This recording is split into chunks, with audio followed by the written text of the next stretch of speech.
let's just jump straight into the trading. Transaction type. Are you doing a stock trade, an exchange traded fund, or a mutual fund? And stocks and ETFs trade the same way. Symbol. This is the ticker or the symbol for the stock, fund, or mutual fund. Then you move on to action. So are you buying or selling? Believe it or not, I used to get a lot of calls when I was answering and helping with trades, and people call in and say, hey, I was trying to place this trade and it didn't go through. In fact, I have more cash than what I thought I had before. And it's like, oh, you actually sold stuff instead of buying stuff. And that is surprisingly common. And so anyway, just double check. Are you buying? Are you selling? Are you going to sell all the shares, or maybe are you going to choose specific shares for tax reasons? Remember, the coding for mutual funds is about 5 letters with an X at the end. Stocks and ETFs could be 1, 2, 3, or 4 letters. Of any letters, the X's don't apply there.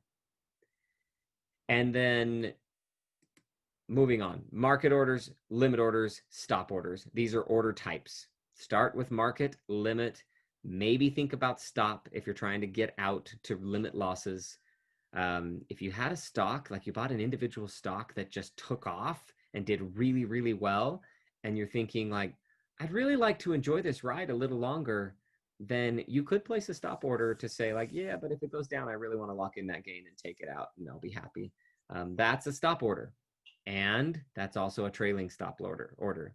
So if you don't want to have to log back in because the stock went from $85 to $200 and you have this stop order sitting at 70 and 70 no longer makes any sense for a $200 stock, you could log back in, you could cancel the $70 stop order and move your stop order to now 180, or you could do a $10 or $20 trailing stop loss, or a 5 or 10 or 15% trailing stop loss, and let the system do the work of tracking it up and moving your stop order up with the price. All right, and then time in force, that's the day or good till canceled. And then conditions, most of the time just leave it at none. If you're really stressing about, or if you want to have that price stay, even if a dividend is moving the share price that day, then do not reduce. Get through the, does this look right test? And before you place the order, read the warnings up at the top. See if you can understand what it says. Don't be afraid of this. Start small. The really cool part about all of this is you're seeing on the screen right now, $0 commission.